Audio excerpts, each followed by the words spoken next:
मेरे प्यारे दर्शकों, मैं Alpa Apurva, human psychological counsellor, emotional therapist, relationship coach and life coach.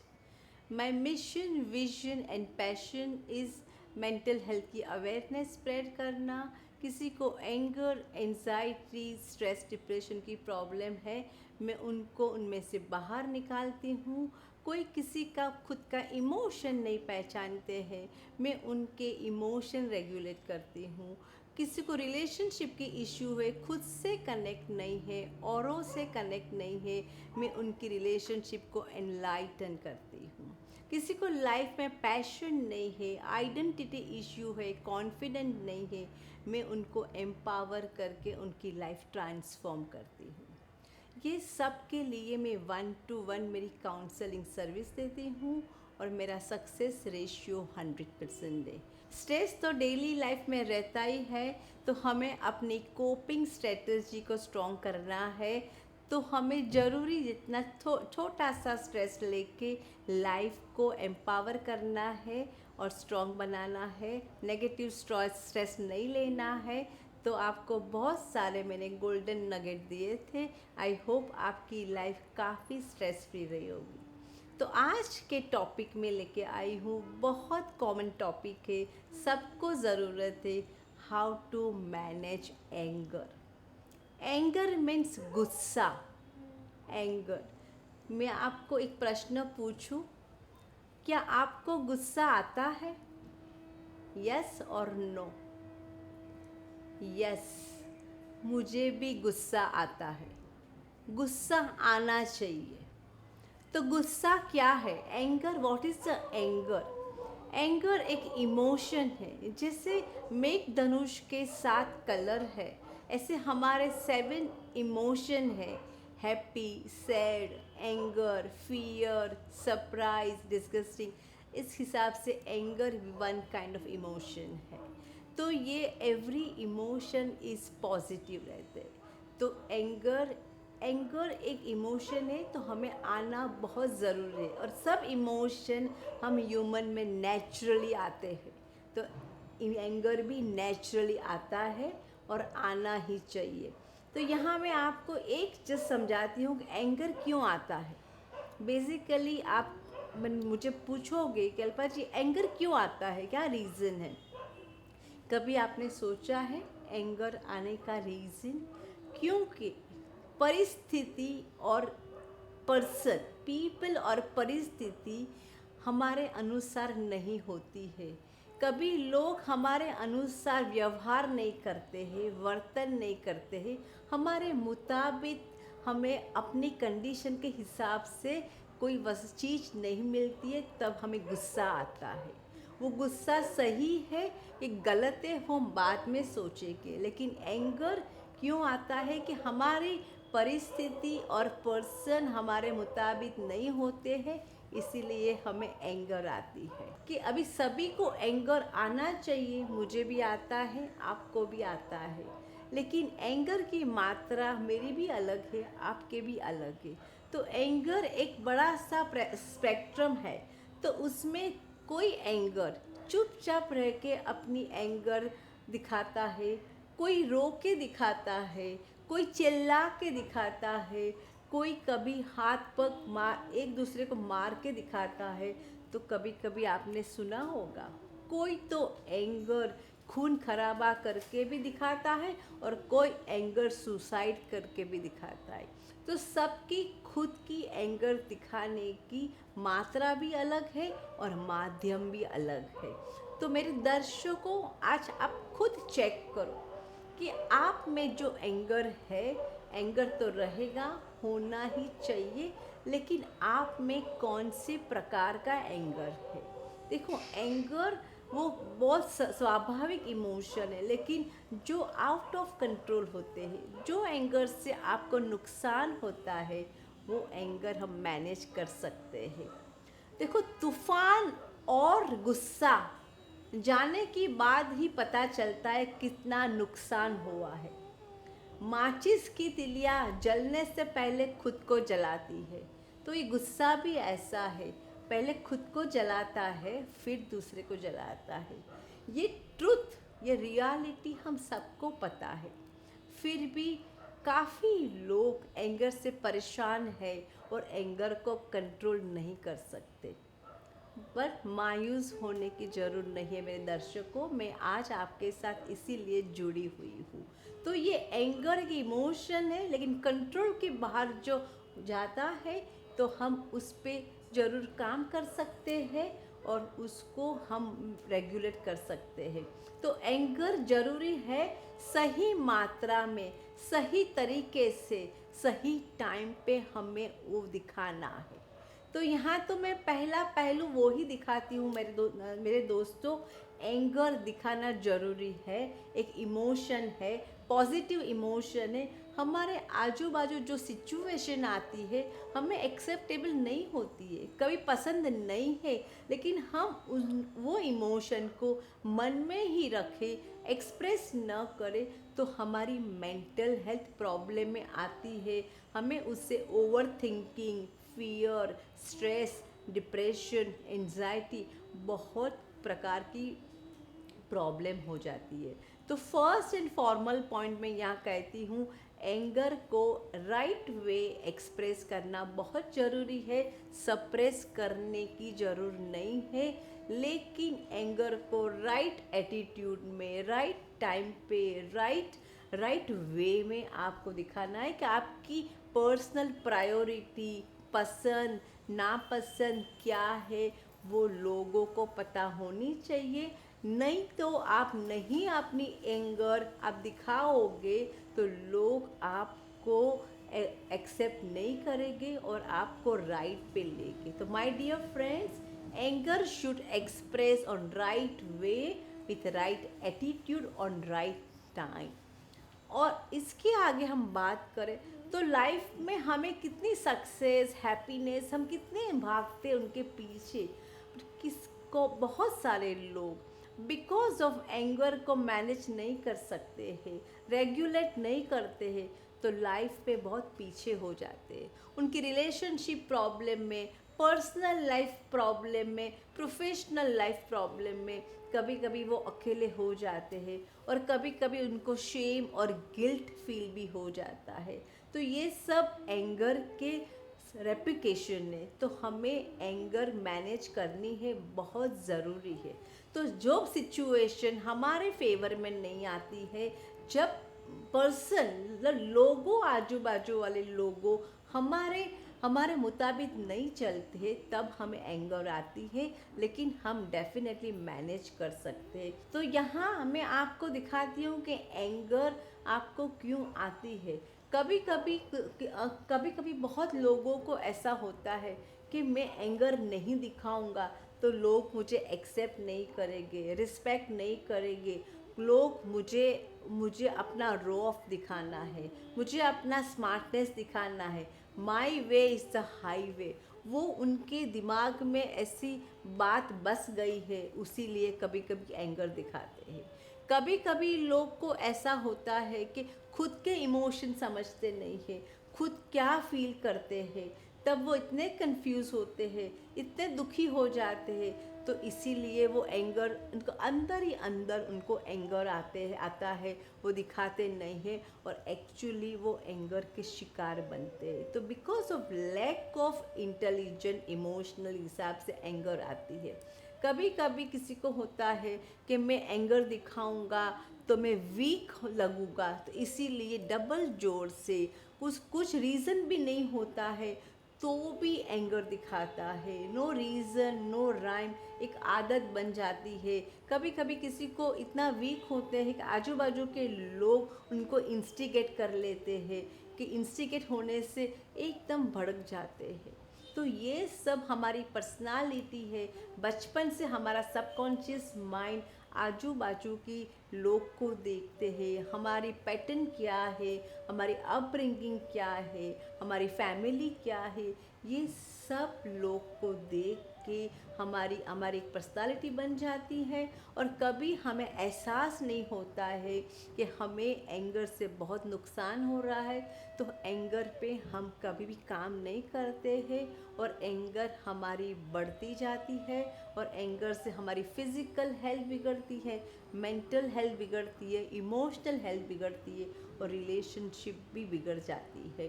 तो यहाँ एंगर आने के लिए कभी कभी छोटा रीज़न भी बहुत हो जाता है और आदमी की पैटर्न हो जाती है।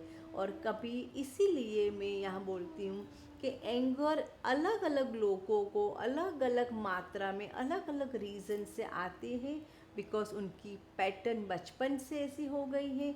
लेकिन मेरे दोस्तों, आप अवेयरनेस रखो, अपने पे फोकस करो, थोड़ा अटेंशन दो और एंगर के इश्यू में से आप बाहर आना चाहते हो तो डेफिनेटली आप एंगर को हमेशा के लिए मैनेज कर सकते हो। तो मैं आगे के पड़ाव में आपको दिखाती हूँ कि एंगर के लिए कैसे हमें स्टेप लेने हैं। तो देखो एंगर कैसे मैनेज करना है। आजकल हम दुनिया में देखते हैं कि लोगों में पेशेंस कम हो गई है, स्ट्रेस ज़्यादा बढ़ गया है, तो एंगर की इश्यू बहुत ज़्यादा हो गई है। एंगर मेंटल हेल्थ की जो डिसीज़ है उसमें एंगर एक फर्स्ट स्टेप है। देखो हम एंगर को हम एड्रेस नहीं करेंगे तो मेंटल हेल्थ की डिप्रेशन, ओवर थिंकिंग, फियर सब एक के बाद अपने में आ जाएगी। यहाँ मैं दिखा दी हूँ कि एंगर कहाँ क्यों आता है। देखो कभी कभी कोई लोग हमको एक्नॉलेज नहीं करते हैं, हमारी बात नहीं सुनते हैं, हमें समझते नहीं है, हमें बहुत जजमेंटल हमारे साथ बन जाते, तब हमें एंगर आती है। क्यों कभी हमने डिसीजन लिया है, हमारा डिसीजन कोई नहीं मानते हैं, तभी हमें एंगर आती है। कभी हमने एग्ज़ाम की तैयारी की है, हमने बहुत मेहनत की है, लेकिन हमारी रिज़ल्ट हमारी मेहनत के मुताबिक नहीं आता है, तब भी हमें एंगर आती है। तो एंगर कभी खुद पे आती है, कभी दूसरों पे आती है, कभी परिस्थिति के ऊपर आती है। एंगर कहाँ भी आ सकती है, लेकिन वो हमारी सोच से ही एंगर आती है कि हमारी सोच क्या है, हमारी बिलीफ सिस्टम क्या है। तो कभी कभी आप देखते हो कि आजकल छोटे छोटे बच्चों में भी एंगर बहुत ज़्यादा हो गई है। पहले इतनी एंगर ज़्यादा नहीं थी। आजकल मेरे पास बहुत सारी मम्मियों आती है और बोलती है कि हमारे बच्चों को में बहुत एंगर है।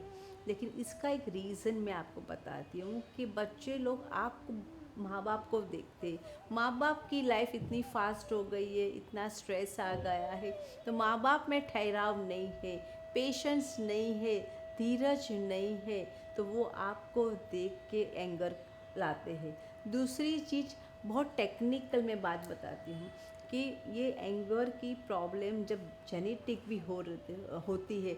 कभी आपके फैमिली में किसी को एंगर की इश्यू हुए, भाई बहन को एंगर की इश्यू हुए, तो बच्चों को में एंगर की इश्यू आती है। सेकंड थिंग, कभी ब्रेन में लिम्बिक सिस्टम में थोड़ी सी खामी हो जाती है, तो हम जो इमोशन रेगुलेट करते हैं, डिसीजन लेते हैं, थिंकिंग पावर है, वो हमारी प्रॉपर रेगुलेट नहीं होती है, तो भी हम एकदम अकड़ा जाते हैं और हमारी एंगर आती है। तो वहाँ भी एंगर के लिए ये चीज़ भी टेक्निकली जवाबदार रहते हैं। कभी कभी फैमिली इतनी सपोर्टिव नहीं रहती है, एक दूसरे को खींचातानी रहते हैं, सपोर्टिव नहीं करते हैं, इंस्टिगेट कर देते हैं छोटी छोटी बात पे, तब भी बच्चों में एंगर ज़्यादा हो जाती है। कभी बच्चों को लगता है कि फैमिली एक्सेप्ट नहीं कर रहा है मुझे, बहुत ज़्यादा एक्सपेक्टेशन रख रहा है, तब भी एंगर आती है।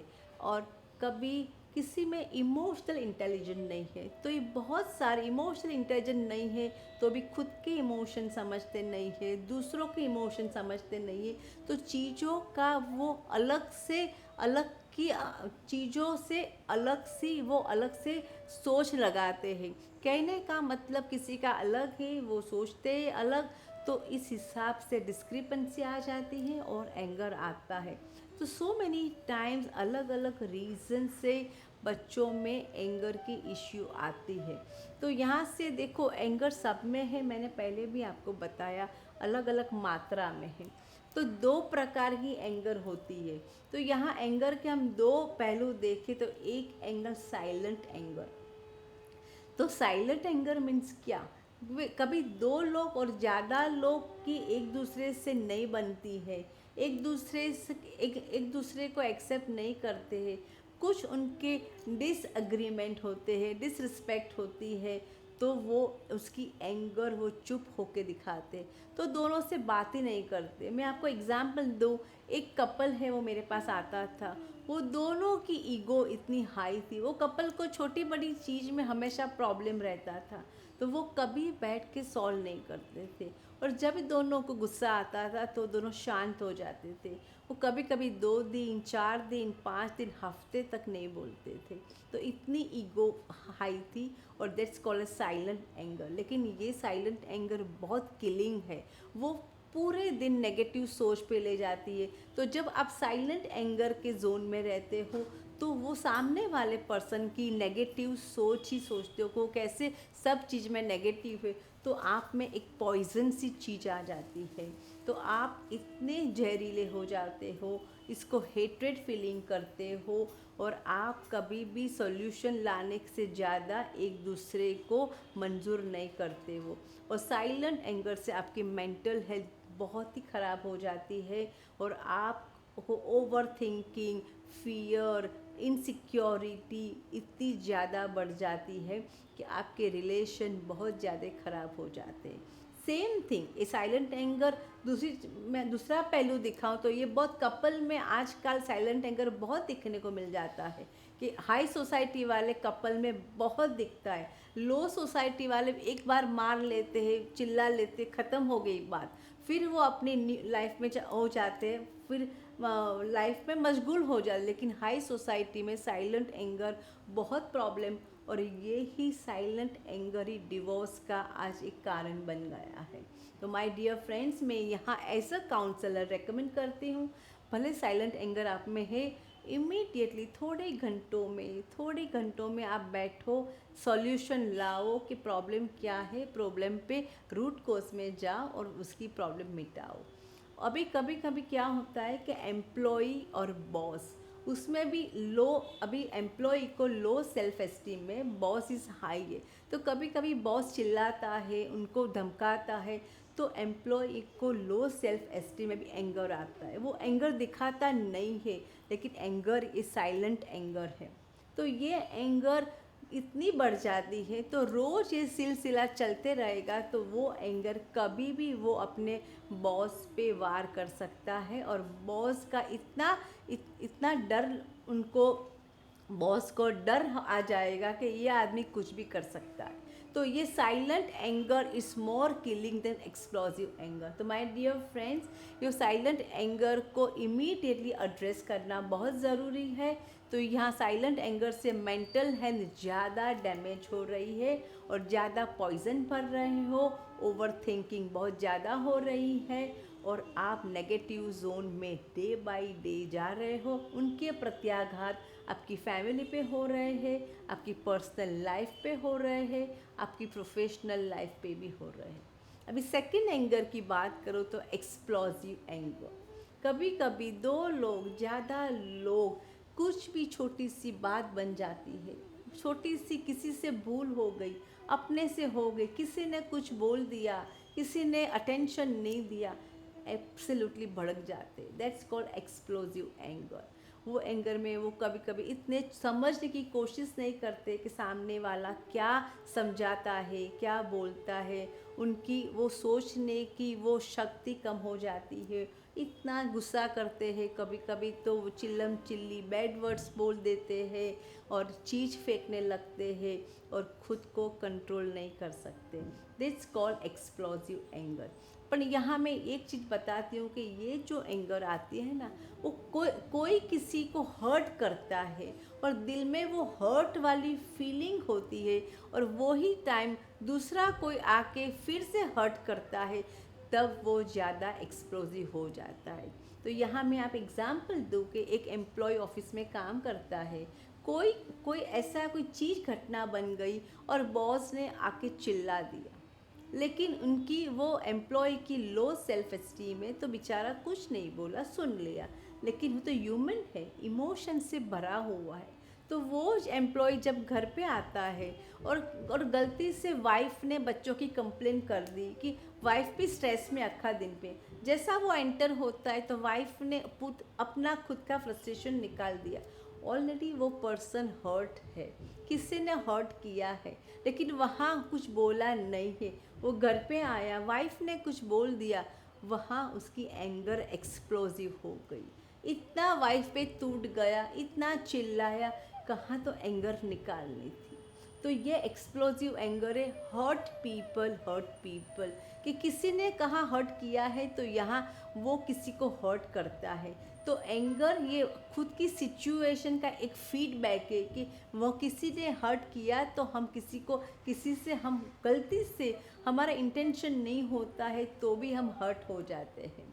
दूसरी चीज़, जो एक्सप्लोसिव एंगर में कभी कभी हमारा गुस्सा रहता है पर हमारे आजू बाजू लोग नेगेटिव रहते हैं, बहुत हमें इंस्टिगेट करते हैं, तो हमें हमारा माइंड पे कंट्रोल नहीं रहता है।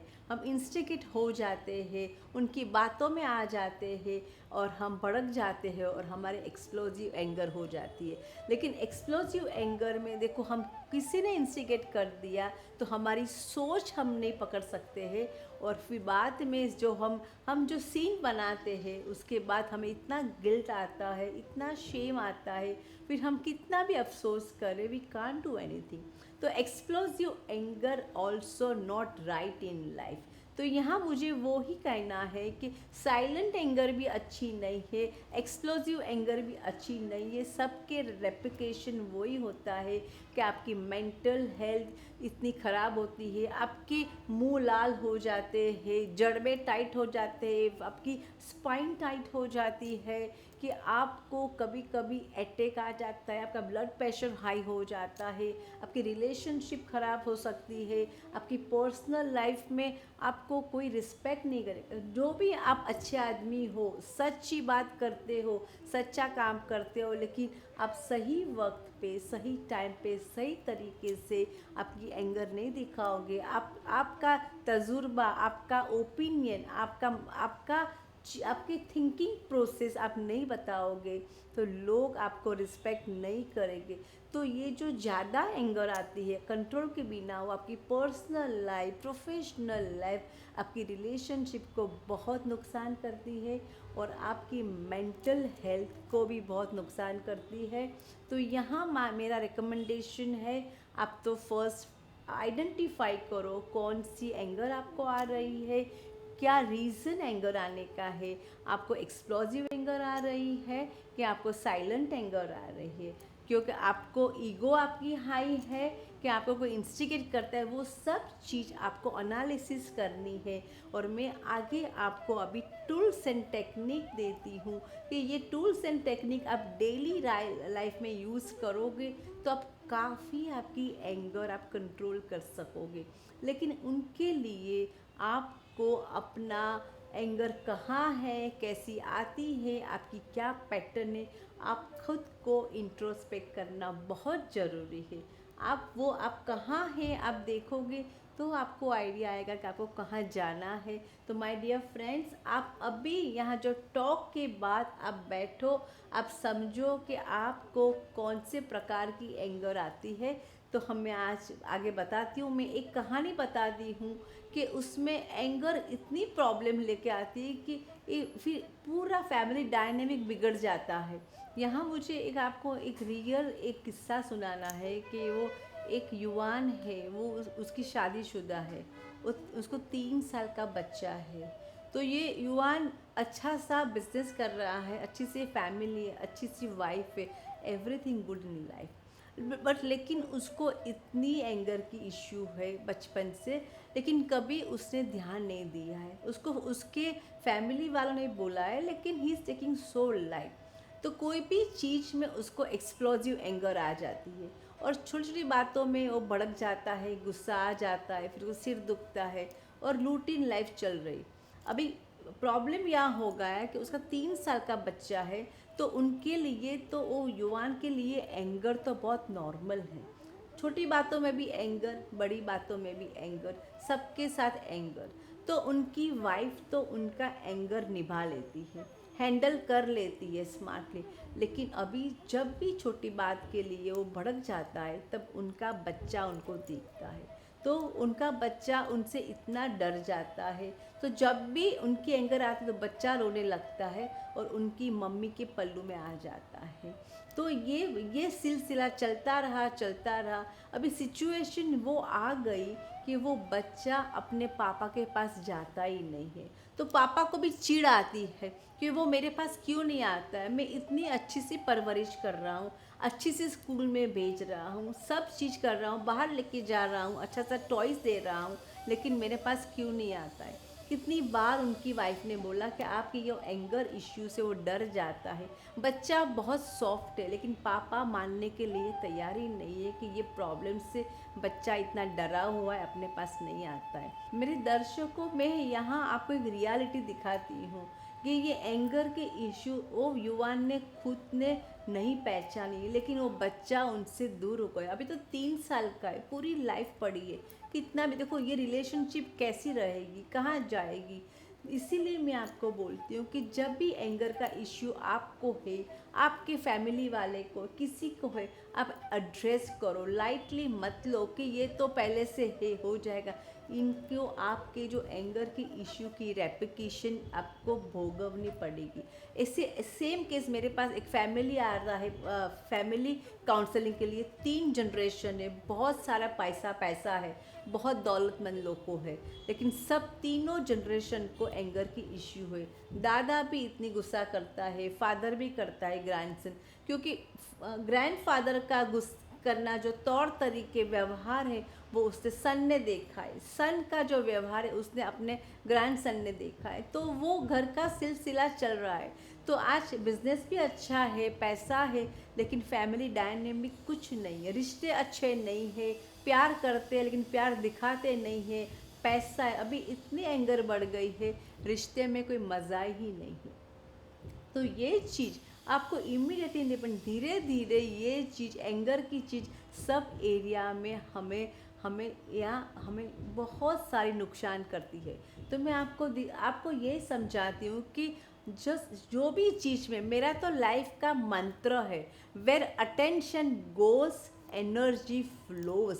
अब जो चीज़ में आपको सिद्धि पाना है, जो चीज़ में अव्वल नंबर होना है, जो चीज़ में आपको ऊपर आना है, वहाँ आप एनर्जी डालो, अवेयरनेस डालो, आप उसमें माहिर हो जाओगे। तो गुस्से के लिए सबमिसिव नहीं होना है, सप्रेस नहीं करना है, उसको डाइवर्ट करना है। तो चलो मैं एक के बाद आपको टूल दिखाती हूँ। उनके लिए फर्स्ट टूल है एंगर मैनेजमेंट के लिए अवेयरनेस। पहले तो अवेयरनेस रखो कि आपको एंगर की इश्यू है।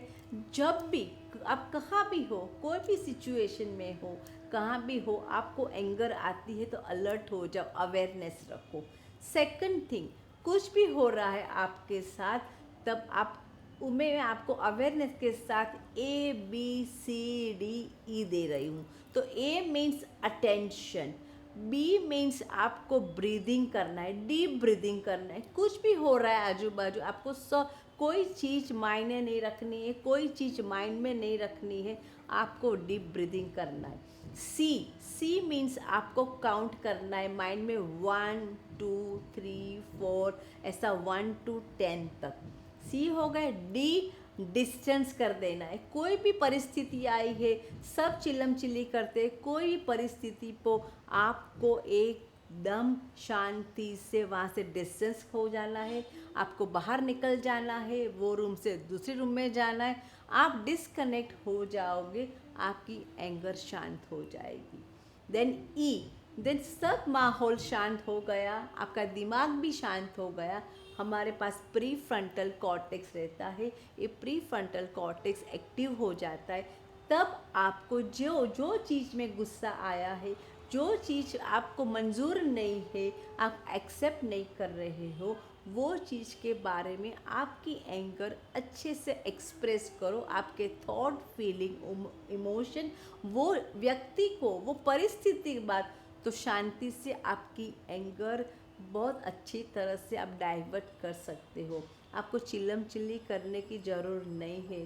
Find the reason for the root cause, कि एंगर के लिए हमेशा घर में एंगर आती है एक दूसरे को, कि हमारे ऑफिस में एंगर आती है, कि जो अपने लोगों किसी एंगर के इश्यू ज़्यादा करके अपने लोगों में, बाहर के वालों के साथ तो काफ़ी कभी कभी एंगर की इश्यू आती है, बाकी रोज़ के लोगों में तो जो एंगर की इश्यू रोज आती है, तो रूट कोज में जाओ कि एग्जैक्टली क्या चाहिए, एक दूसरे की नीड समझो। मेक शील्ड अराउंड यू, आपके आजू बाजू शील्ड रख दो, कि हमारे आजू बाजू लोग इतने एडवाइस देने वाले होते हैं, इतने जजमेंटल होते हैं, अननेसेसरी हमको इंस्टिगेट करते हैं, मशवरा देते हैं, हमें चाहिए कि नहीं चाहिए। तो कभी कभी हम अपसेट हो जाते हैं, डिस्टर्ब हो जाते हैं, हमारी एंगर निकल जाती है, कभी कभी साइलेंट एंगर, कभी कभी explosive anger. That time I am just suggesting you, एक शील्ड बना लो, जितना सुनने का है उतना सुनने का, बाकी निकाल देने का। देखो हम कोरोना में कैसे शील्ड रखते थे, वायरस नहीं आता था, इस हिसाब से लोगों की सबकी सुनो, मन की करो। तो वो शील्ड की अब हैबिट रखोगे तो आपके घर के लोग, बाहर के लोग कितना मशवरा देने आएगा, कितनी बात करेगी, आपको जो लेना है वो लेने की जरूर लेना, बाकी कोई लेने की ज़रूर नहीं है। वो आदत आप डेवलप करोगे तो आपको कभी भी ज़्यादा किसी से आप खफा नहीं होगे। कन्फ्रंटेशन विद असर्टिवली, कोई भी प्रॉब्लम होता है तो आप कन्फ्रंट करो, असर्टिवली बात करो, भले तब तब बहुत चीज़ गर्म है, चीज़ को शांत होने दो, तब बात करो कि क्या प्रॉब्लम था, इतनी असर्टिवली वजन से बात करो कि प्रॉब्लम क्या था क्या था। तो जितना आप बात करोगे इतनी प्रॉब्लम कम होएगी और दूसरा आदमी उतनी एंगर कम दिखाएगा। तो असर्टिवली होना बहुत ज़रूरी है। और लास्ट, ऑर्गेनिक अवेयरनेस के लिए, आपको ऑर्गेनिक अवेयरनेस के लिए मेडिटेशन करना है, इंट्रोस्पेक्ट करना है, पॉजिटिव थिंक करना है। एंगर के लिए पॉजिटिव थिंकिंग है। आपको एंगर के लिए, एंगर क्यों आती है, ऑर्गेनिक अवेयरनेस के मैं घड़ी घड़ी बोलती हूँ, कोई भी कंडीशन लाइफ में आती है, हमारे पास तीन ही ऑप्शन है। इधर यू एक्सेप्ट द कंडीशन, इधर आप कुछ चेंज लाओ, इधर आप कुछ सीखो। उसमें से तीन चीज़ में से कोई भी चीज़ आप करोगे और तो आपकी आधी प्रॉब्लम सॉल्व हो जाएगी। तो आप अपने को समझोगे, दूसरों को सुनोगे, आप एक्सेप्ट खुद को करो, दूसरे को एक्सेप्ट करो, ब्लेम मत करो, इतने परफेक्शन नहीं हो, सबको एक्सेप्ट करके आप चलोगे तो आधी एंगर वैसे ही कम हो जाएगी। और जिसको ज़्यादा एंगर है वो मेडिटेशन करो, ब्रीदिंग एक्सरसाइज करो, योगा करो, खुद को शांत करो, लाइफ पर्पसफुल जियो, मीनिंगफुल जियो, और खुद को विक्टिम नहीं विक्टोरियस बनाओ। एंगर पे से ओवर पावर करना इज़ नॉट डिफ़िकल्ट। थोड़ी अवेयरनेस डालिए, मैंने जो आपको नगेट्स दिए हैं वो बहुत प्रूवन है। पॉजिटिविटी ऑलवेज वर्क, लेकिन आपको एंगर की इश्यू है तो यू हैव टू वर्क, कि आप जहाँ भी जाओगे, जो भी सिचुएशन आओगे, घर से प्रिपेयर होके जाओ कि मुझे इस टाइप का क्या बिहेवियर करना है, इस टाइप का प्रिकॉशन लेना है, मेरे को सबकी चीज़ माइंड पे नहीं लेनी है। तो वो आप थोड़े थोड़े तैयार होगे तो एंगर आपके हावी नहीं होएगी, आप एंगर को मैनेज कर सकोगे और आपको कभी भी मेंटल हेल्थ की इश्यू नहीं आएगी और आप मेंटल हेल्थ के विक्टिम नहीं बनोगे। So again I am telling you, where attention goes energy flows. तो आज आपके फैमिली में आपको किसी को भी एंगर की इश्यू है, प्लीज़ इंट्रोस्पेक्ट करिए, आप कहाँ खड़े हैं, कहाँ जाना है।